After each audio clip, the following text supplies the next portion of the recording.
Hello and welcome to this episode of Tripology. It's the only backpacking show in the whole world where two best friends who reside in different locations get each other up online and talk about travel. I'm Alan. I'm here with the ever hungover Adam. You guessed it, mate. You can probably tell from my husky voice and my sluggish demeanour that I went on the old piss last night on the booze. I'm in the UK. You can tell from my speedy Wi-Fi that I'm back in the UK visiting family, and I was with some very old friends last night. We've known each other since we were 11 years old, and there happened to be a nice little shindig in a local market town with some beers and some live music. And I got so carried away, I did a travel thing that I've only ever done once in my life. It was a big mistake. Can you guess what it was? Got on a tabletop and showed off your passport. No. You think I've done that once before? What, it's like a... I know you've done it once before, Saucy. Look how strong my passport is. Is that what you're... Yeah, I remember. I'm from the UK. Yeah. I wonder if you've done this. It doesn't sound like the sort of thing you would... Oh, of course you would do this, because you have vehicular somnambulism. Yeah, of course. For our new listeners, vehicular somnambulism is when I can't stay awake in any vehicle with wheels. Exactly. So I was on a train late at night, circa 11:15, on the way back to my dad's house. So this is now the new Tripology studio for the time being. And I was charging my phone is the last thing I remember. And I only had to go, embarrassingly, one stop on the train. And I woke up in a blind panic, having realised that I'd nodded off, and then ran to the doors. I could see the, in the UK and probably every other country, the name of the station is written on signs on the platform. And I could see that I was at the correct station. So I was there pressing the button, waiting for the door to open. And then all of a sudden, the wheels start rolling. And I hear the tss of the train, and we departed again. And the next stop was another 20 minutes away. And it was a wheeled train. Yeah, a couple of wheels. I think, is that what the bottom of a train? Wheels? On the... Not sure about that. I don't think so. I think it goes on tracks, doesn't it? Maybe there's some like rollers, but I'm not a train engineer like how you used to dress as. I've still got that hat, actually. Adam used to dress up as a train engineer to try and, entice people into his life, I suppose, with an interest in railways. Just so you'd tease me. Mate, that's sad that happened to you. That's how I realised. That's how I was first diagnosed with vehicular somnambulism. Was I regularly had to get a bus in Adelaide, just 2 stops, and very frequently I would land sort of 5 stops away from my intended location. So I know all too well the feeling of getting on with a commitment to just being on for a short time. But the little sleepy fairy casts around your head and you drift off. I think that might be the issue. It's almost like a don't touch the wet paint kind of thing. You think, it's only 2 stops. Just whatever you do not fall asleep. And maybe it's that mentality that ends up in you nodding off, unfortunately. So it was a bit of a shit show after that. I got off the train at the next stop. And then had to wait 15 minutes for the next train going in the other direction. And then because it was so late, there were no cabs or anything to get me back. So I had to walk about 1.5 miles probably all the way to my dad's house in the pitch black. And let me tell you, I was more drunk than I've been in a very long time. Well, in the grand scheme of things, mate, I don't think you have to worry so much. And I don't think you'll be getting a vehicular somnambulism diagnosis anytime soon. Regardless, I know the benefits are great, but I don't think you can go and get them from your GP because, let's face it, symptomatically, you were drunk, so you were intoxicated as an exogenous substance. And here were some of the things that I racked up before I started to look at myself and be like, I think this is actually an issue. I not only used to regularly miss my stop on the bus, but I once fell asleep on the back of a moving motorcycle. Mm-hmm. And the third and final thing, which actually is a problem, is I once fell asleep at a red light whilst driving a car. But hang on, then it's not even moving, it's stationary. Well, no, I dropped my brother off at an airport in Canada. Right. I drove the car, stopped, braked, the light turned red, and I awoke to honking behind me to indicate that the light had subsequently gone green, as lights tend to do. Yeah. And I was not just like I drifted off, I'd fallen asleep. Why though? It had been a long drive to the airport. Tired. You were drunk. No, I'm sure. no. I was no. This is another thing. I would never even get a bus drunk. So I've been sober all these times. My God. Okay, I've never done that. I have definitely felt tired. You know, the heavy eyelids. I've had those while I've been driving, but usually I open the window. I've been diagnosed with them as well. Heavy eyelids. I managed to get home in one piece though, mate, and woke up this morning feeling worse for wear, a little bit fuzzy, bit dusty, as they say. Yeah. But I knew that I was going to come on here and talk to you, so put this shirt on. If you're watching the video, you can see my very snazzy shirt. Yeah, if you are watching the video, and you should, you will notice that Adam's wearing a shirt that it's one of those garments that I think sometimes people put on clothes in lieu of a personality. You know, and people do this with facial hair as well. Sometimes you've noticed when you see people, they've panicked and they've grown a really long beard because they're actually really boring. Or, you know, sometimes they'll wear like crazy fashionable, like bright colours and stuff because, you know, in reality, they're actually probably a little bit of a prick. So they've kind of dressed themselves to seem more approachable. You're dressed like that, but I happen to know that you're actually quite nice and interesting. So what's going on with that, mate? Thanks so much. Well, having been home for the last, not home for the last 19 months, this is the first time that I am home in 19 months. What I like to do is leave myself a wardrobe of clothes that I can come back to. And what happens when I've been away for so long is I completely forget that I've got clothes at my mum's house. And then I go back in and my mum goes, "Are you going to sort those clothes out?" I go, "What clothes?" She goes, "The ones you left in the wardrobe upstairs." I go, so it's like a graveyard of clothes that didn't make the travel cut. You got it. And I go, "Oh my God, yes." Yeah. And then I go up, I got all these shirts and these a pair of trainers I forgot I bought. And it's just amazing. I've got the same wardrobe at my mum's house, mate. You go through there, it's like, it's got lamb's wool sweaters and like t-shirts that I've had since I was 16. None of them make the cut for travel. Not that I don't love a lamb's wool sweater from Marks and Spencer's. It's just because it's not practical to travel in. Cashmere. Yeah, I'll tell you one thing I won't be wearing at the moment in the UK. It's a sweater because it's about 35 degrees today, I believe. It's ripping hot. And as we're talking about it being hot, mate, I would like to Fucking hell, Adam. I know what you're going to say, but I mean, the segue. Well, hang on. You mentioned Canada earlier, and I was going to segue after that. But then you carried on talking, so I thought I'm going to have to work it in later on. But of course, our thoughts go out to the people of Summerland and the area of the Okanagan, BC, where I used to live. Alan, where you visited me, because there is a roaring wildfire going through there at the moment. And I think some 12,000 residents have been displaced. As it stands, I think there's an active evacuation order. Some people have left and then also maybe come back. But it is, I read on the internet this morning, the fire is currently about 19,000 hectares in size, and there are constantly 10 to 15 helicopters in the air, hundreds of firefighters trying to battle it. Loads of farms have been lost, and obviously wildlife and stuff. I think the government have organised over 1,000 hotel rooms in the local area for the residents. So a massive, massive job on their hands, and it's incredibly sad. Yeah, our tripological hearts go out to everyone affected by those fires. And I think it's a cool thing to touch on that when you travel in the way that we do and visit loads of different places and live in those different places, you form soul bonds and connections with many different places around the world, all of which feel like a slice of home. And that means that, of course, your heart can break in multitudinous ways when people or places or things or indeed wildlife or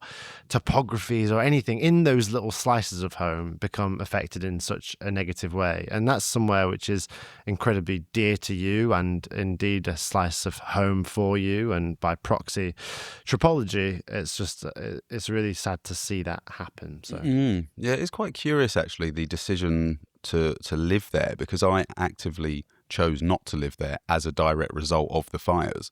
And I know that I'm not in the same position as many other people, some of whom were born in that region or have lived there for a very long time. They've obviously invested in property there and maybe their children go to school there.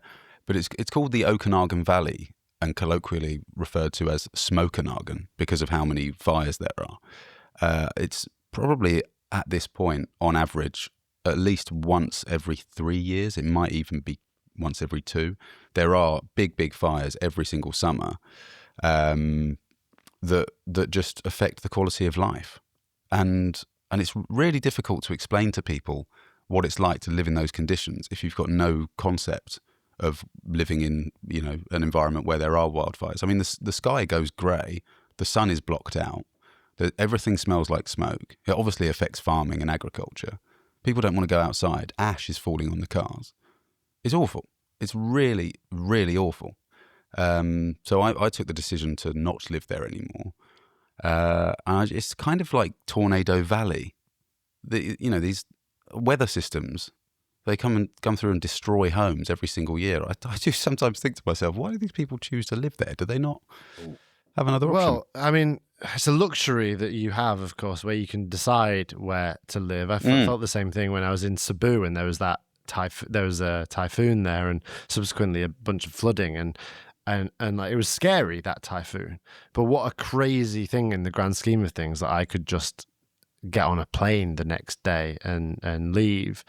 And what an incredible privilege we have that we can do that. And of course, many people living in those situations, most people in Cebu, like, they just had to stay and deal with whatever inefficient protocols their government put in place to offer some levity to that situation. And same with the Okanagan, like, people are just tied down there with their lives and their property and their families and the people they care for. So it's a sad thing indeed. You do raise a good point. The people of Cebu or in the Philippines maybe have less choice, and it's not as easy for them to just up sticks and move somewhere else. But I think the people in BC do have more choice, or it maybe is slightly easier. They can be more mobile. So that's why it's probably slightly more curious. And we are very careful to talk about this sort of stuff, luxury, privilege, and all that kind of thing. Obviously, we're fully aware of how fortunate we are to live the lives we do, but it is also by design. This is very deliberate from us. We do like having the ability to move and live abroad, and have created our lives so that we can do that. Yeah, and of course sacrificed other things as a result of that. I think that's important. Like, you talk about people in Cebu maybe have less choice. Financially, that's certainly true, but I think that you've also got to pay credence to the fact that emotionally and in terms of familial attachments or just like responsibilities, those things are unchanging regardless of whether you're in Cebu or indeed in the Okanagan. And it's those things that me and you don't have by design and deliberately. Like, me and you don't have sentimental attachment to a place, and we don't have property in a place that we like use as a repository for our things, and we don't have close social bonds to a place, and that's by design. But a lot of people would regard that as our loss. Yeah. Just on that point, actually, 2 things that are kind of in the same vein. It'd be interesting to see whether you also feel the same, but because you've lived in multiple places, because I've also lived in multiple places, I kind of feel like a little piece of me is still living in those locations. I feel more attached to that place and continue to feel attached to that place than I would do. I know that chapter of my life is over, but I still feel like a part of me's there. And it's the same with Hong Kong. It's the same with Melbourne.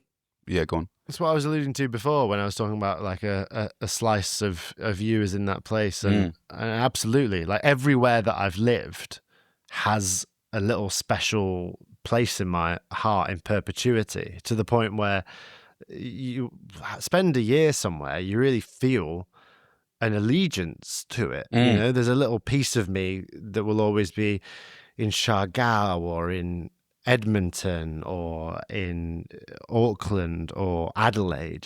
These are places that a year is long enough so that you're not the same person coming out as you were going in.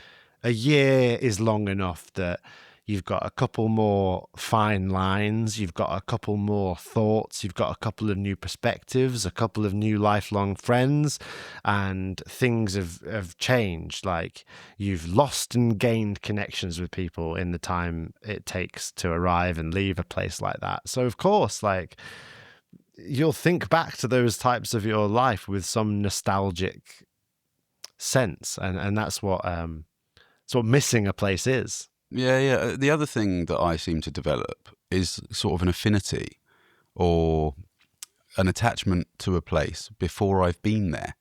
I feel drawn, like there's an attraction. Something's pulling me in. And I had it with Montreal for sure, had it with Lyon, and I also had it with Sapporo, which is the city, kind of the capital, I guess, of the northernmost island in Japan, in Hokkaido. And it's funny, like a phenomenon that happens where I feel like I belong somewhere I've never been. And for that reason, Okay. Make an effort to try and go there at some point in the future. So have you heard of something called psychogeography? And Never. what quality is it that you think makes you drawn to a place? Is it what you've heard about it? It's pictures? Like what is it about a place that makes you feel drawn to it? Yeah, it must be a load of things in relation to the exposure I've had to it, I suppose. So, even like Oaxaca in Mexico, I've never been there, but I know that mezcal is produced there. I know that the cuisine of Oaxaca is really famous. I love Mexico. I love the culture there. It's a country that I find very interesting in, and I've always had a good time in. So Right. there's maybe more things going on there. With Montreal, for example, it was the French-speaking aspect. It's also the most European city in North America, probably. It's in Canada, which is somewhere that I can live in perpetuity, so it's interesting for that reason. There's probably loads of things going on, but that they're not exclusive to that one place. So Yeah, okay. But it follows reasonably that, like, if you're interested in a specific topic and that place is like the emanation of that topic or associated with that topic, you'll have a reasonable intuition that place will cater to your interests well. I mean, a lot of people feel that way about Tokyo, where I am now, right? It's like, oh, I am really interested in Mario and anime. I think I might really like Tokyo. I wonder why, like it's clear that Tokyo caters to those interests. But there's a thing called psychogeography. I'm not so read up on it, but I think basically it's the idea that certain topographical places carry inherent psychological characteristics. Oh, wow. Either because of just the way they are or what they've been associated with since time immemorial, that in some sense transcend what people try and do with it. So the idea would be like, for example, there's an area of a city which straight away becomes a hive of scum and villainy. It becomes the place where people do the drugs. There's prostitutes. There's like gangs and murders and embezzlements, and all the bad stuff happens in that neighborhood. And no matter how much is invested in trying to clear that neighborhood up, even if it's like the slate's wiped clean and it's rebuilt from scratch, like it still attracts that sort of thing. And perhaps it's because of an association, or perhaps there's an inherent quality to that area. How strange. It's almost like its reputation is constant, irrespective. Yeah, but potentially, like, and then you get into sort of the esoteric areas of, is it because it has a reputation and people know and remember that, or is it because of some topographical quality of the place itself? You can imagine that certain areas will lend themselves to certain things. You wouldn't say, just by their function, like you wouldn't find a watering hole in the Serengeti and be like, oh, this place it's inherently good for animals to socialize. Well, it's a good place for animals to socialize because there's water there, right? There's water there, yeah. So potentially there's an aspect like that to it as well. Yeah. I mean, I'm sure you're right. The fascination with northern Japan, though, maybe stems from it being less traveled than the rest of Japan. And I don't know if I've ever wanted to live in Kyoto or Tokyo. I've never fantasized about living there, potentially Osaka, but always Sapporo, actually. It was somewhere that I thought, if I go to Japan and stay there for 6 months and try and learn Japanese, I can imagine basing myself in Sapporo. And who knows, it might well be because of the famous beer. I wouldn't put it past me. Yeah, interesting. So but I can understand that as well because of who you are as a person. I think to some extent, you might always seek the road less traveled to some extent. I think that if you were looking at a place, I think its top 2 most popular destinations you would always look at with a degree of skepticism about whether that's the place that you want to visit. Yeah, you're probably right. And actually, on this occasion, because we did mention on last week's episode we would round off my time in Japan, we do like to do things in chronological order here, and we are going back at least, well, probably 2 months at this point. The stars aligned, the travel stars aligned, and it's important to recognise moments like this because it doesn't happen that often. But when I was in New Zealand, I was working for a winery, and I was speaking to the vineyard manager, the lady I was working for, and I told her that I had plans to go to Japan to come and stay with you. And she said, "Oh wow, we had a lady from Japan working here last season. Her and her family own a vineyard up in Hokkaido." And I thought, okay, Sick. Wow, that's cool. And she said, "Yeah, I can give you her contact details. Why don't you message her on Instagram? Maybe she can give you some wine recommendations. So you can sort of tell you about the wine regions and if you need sort of any help or advice or maybe even contacts." I thought, wow, this is all working out very well. Just bear in mind, Hokkaido is nowhere near Tokyo. So my plans at this time were still to come and stay with you in Tokyo. And then after that, I mean, we mentioned 2 weeks, we mentioned a month. There was, we could fill the details in another time. But the plan at this point was not to go to Hokkaido at all. I had kind of earmarked the time with you to spend time with you in the city and then also work on the show together. And when I spoke to Aya, the Japanese lady, she said, "Well, if you want, you can just come up to Hokkaido and stay with my family and do a few days' work and we'll sort of house and feed you." And I just thought I could not ask for anything better. That's exactly what I want to do. Well, that's great, man. Well, you're good at seizing those opportunities, aren't you? Yeah, I've always said, actually, whenever I meet people and they say, "Oh, you're more than welcome to visit me whenever you're, around," I say, do be careful, because I will. I'm more than welcome. Crikey. I'd be more than happy. What is more than happy? There's actually a famous comedian who does a bit about that. French guy. But More than happy is easy to, there's a lot of things more than happy, isn't there? Elation. Is that more than happy? Yeah, I'm absolutely ecstatic. I'm having a sort of cosmic transcendental orgasm at the thought of engaging in an activity.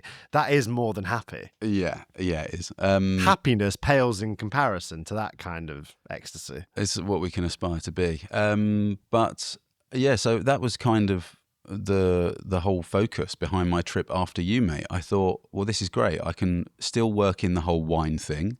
I can go up to Hokkaido. I can visit Sapporo, this city that I'd been fascinated by for such a long time. There's a lot of onsens up there as well, nice big onsen region with natural hot springs and that sort of stuff. So I took a little flight, didn't I, mate? Do you remember the day I left? It was a sad day. I remember the day you left. Yep, you were hungover then as well, and I dropped you off at the train, didn't I? We had a hug that was a little bit long for outside a subway in Japan. And that's not coming from me. That's coming from the letter I got from the Japanese officials who were watching.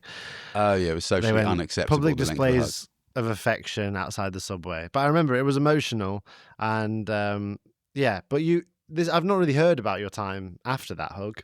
I did a little train travel mistake on that journey as well, actually. I got off at a stop that was too early. Crikey. Well, you're definitely not supposed to do that. And I'm sure I received letters about that as well. Yeah, I got off at a stop that was too early, much like your public transport thing you spoke about in the Patreon section of last week's episode, link in the description. And I couldn't believe it. Luckily, it's a lazy plug, isn't it, that? Yeah, we do something much like a story you told last week. Why didn't you pay for it? It's been 200 episodes, Alan. It's nearly been 4 years, mate. Come on. If you don't know this by now, guys. And guys, if you haven't subscribed to the Patreon at this point, I will say this. If you've consumed 4 episodes of Tripology and you've not subscribed to the Patreon, do yourself a favor for a couple of reasons. One is like you're enjoying something. If you go to a coffee shop, the same coffee shop 4 times, at a certain point, you do yourself an effing favor and buy a loyalty card. Mm-hmm. If you listen to Tripology 4 times, on some intrinsic level, you're indicating that you enjoy what me and Adam have to say. Even if you're watching it ironically, even if you're like, well, the bearded one's a bit of a tit and the curly haired one's not half as bad. I mean, you're still listening.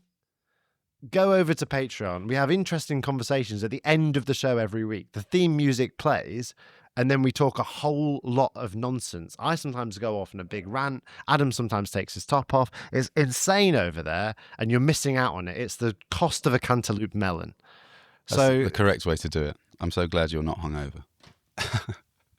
Anyway, carry on with your story. And yeah, so I made my way up there. I flew up to Hakodate, where I almost immediately contacted some old friends of the show, Danny and Anastasia. Danny and I used to live together in Melbourne in 2015, very briefly. It was about 5 or 6 weeks in a hostel. And we've kept in touch ever since. I've also met up with him in Luxembourg back in, I believe it was kind of January 2024.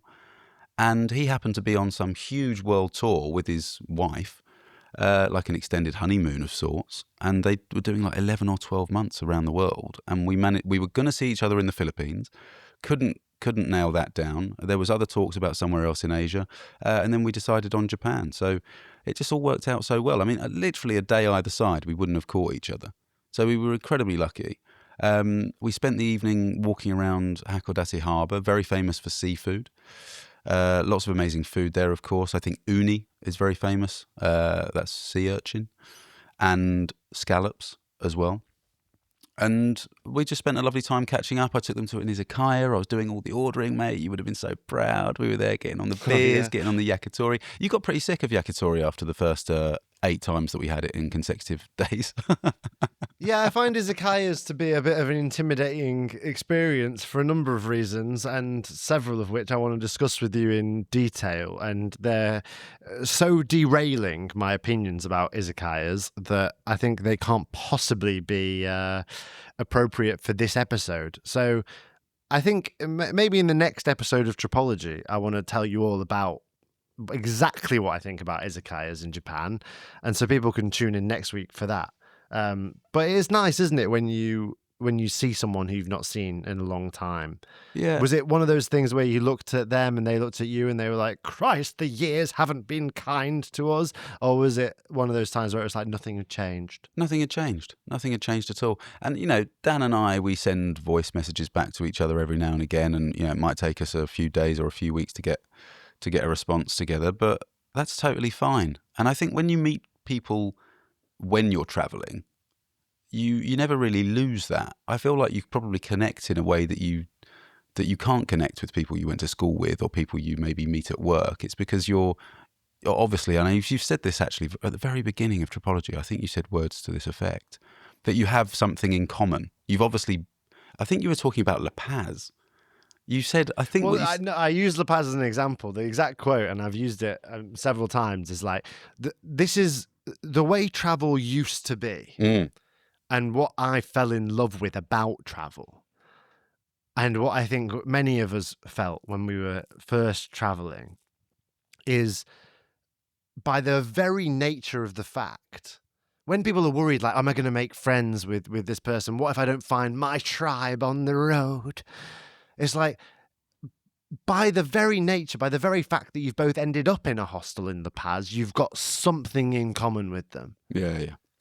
And it very much felt like the case when I first started traveling, that everyone you met had the same kind of mental illness as you. Not you, Adam. Not as me. You. When I say you, I mean me. And when I say me, I mean both of us. And when I say both of us, I mean Tripology Podcast. Subscribe.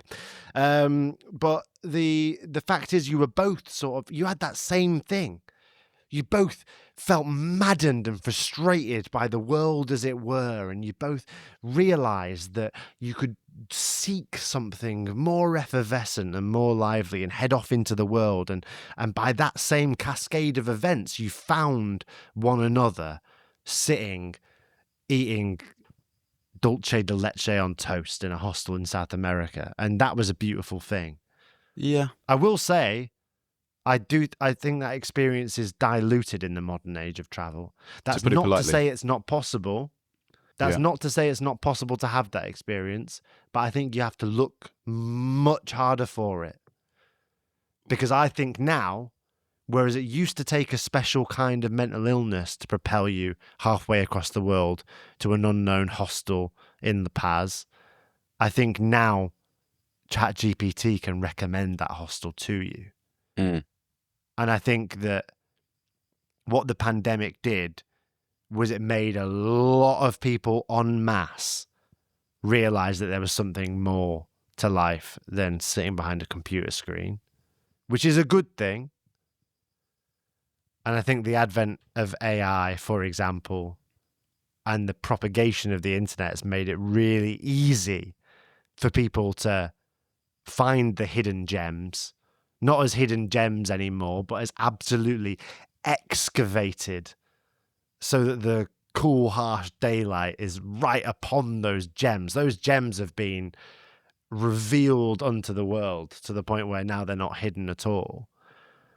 And so if you meet someone in a random hostel somewhere in a random city, the chances are now that maybe you just did similar Google searches.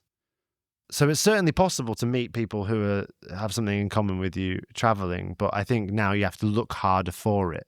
Now they might not be in the hostel. Now they might be doing the work away or engaging in whatever niche activity really gets you going.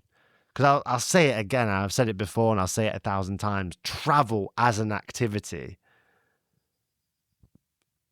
it's ethereal. It's a search engine. Saying that you love travel is like saying that you love the internet. It doesn't really mean anything. And travel, as a lot of people do it, just like, what should I do? Top 5 things to do in Bangkok. I'll do them. Top 5 things to do. I'm crossing the border to Vietnam, baby. There's doom scrolling Instagram. It's like the doom scrolling of travel. It's just doing the experiences. I'll go to Angkor Wat. I'll go to Bangkok. I'll go. It's just, why? 2 things I would say to that, just so we can sort of round off this episode on a low, is that I think it's probably slightly more layered than it used to be, shall we say, because you are not going to meet the same type of travellers in Pakistan and Bangladesh that you would meet in Koh Phi Phi or Koh Tao in Thailand, right? You could say, oh, I love backpacking, I love Thailand, I love whatever. But if you take a solo trip across Central Asia, for example, you're going to meet a specific type of person. And I even remember back to when we were in Pakistan, mate, there was a Spanish guy who was cycling his bike across Asia or something. Super cool guy. He's the sort of guy that you might meet in India as well. He's the sort of guy you might meet, I don't know, in sort of Eastern Europe or something. These are the people that are going to have a certain type of experience. The other side of this, and this kind of touches on AI and the internet and stuff, is content creation and Instagram and TikTok. And the problem, I think, that we have now is that a lot of, let's just say, the sort of people who weren't traveling 10, 20 years ago are kind of seeing themselves in some of the content creators who are now traveling. And we follow a lot of content creators, and we follow them not just as people who are enthusiastic and passionate about travel, but also as content creators, either for inspiration or appreciation or support. There are some people out there who would consider themselves travel influencers or content creators within the context of travel and travel content, who are content creators first and travelers second. They are not like us. And the problem is, when you start going around India and creating reels about how much it smells, you're sending the wrong message. It's misguided. It's come from a bad intention. But there are people who watch that, who are being influenced by that content. And those are the sorts of people that then see themselves in these sorts of people. And I don't think they're doing a good thing. I would say that the reason why we chose a podcast is because it doesn't impact our experience of travel. And we love telling stories about travel, hopefully guiding and inspiring people in that way. Inarguably less successful than an expositional YouTube channel would be as a result. But that was the important thing, is that we traveled the way we wanted and that the podcast wouldn't ever affect it. And I think that, I mean, you're so right that now I wish I could say that travel for its own sake was a value, almost to an extent, who am I? You know, when I first started traveling, I was traveling for its own sake. Like, I just did it because I didn't know what else to do, and it seemed like a cool thing to do. So who the hell am I to deprive other young people of that same explorational experience? Mm-hmm. I can't. So I can't criticize the mindset where you're just like, I just want to travel. But so many people have that mindset now. So many, it's no longer the niche fringe. I mean, it's always been popular, right? Immensely popular. It's always been a billions of dollar industry. But now it's like, it is just different. Now everyone's traveling for travel's sake and documenting it as this, like, and it's this cyclical self-propagating process where it's like, I'm just traveling. Here's the pictures and videos of me. I am a traveler, influencing more people to pick it up and just do that same thing. Mm-hmm. And it's like, what kind of journey do those people need to go on to have the same sorts of realizations that both me and you have had, I think, whereas like that ultimately is vacuous. Yeah. Because travel for its own sake is just empty, really. Yeah. It's just, I mean, it's what strolling Instagram is to watching a movie. There has to be thought and intention and a search behind travel. You have to be doing it to further yourself or explore interests or embolden and expand your consciousness to some extent. Otherwise, you're just on holiday. Like, you're just say what it is. You're on holiday. You're relaxing. You're taking snapshots, which is fine, but it's a different thing. Yeah, these content creators, I've really got a bee in my bonnet about some of them because I feel like they send the wrong message. They're there for the wrong reasons. It is bad intentions, and their channel or their Instagram page or the reels that they post on TikTok, whatever it is, they live and die by how many likes they get, how many shares, how many comments, all this kind of thing. So they're going into creating this content with that in mind. They have to be.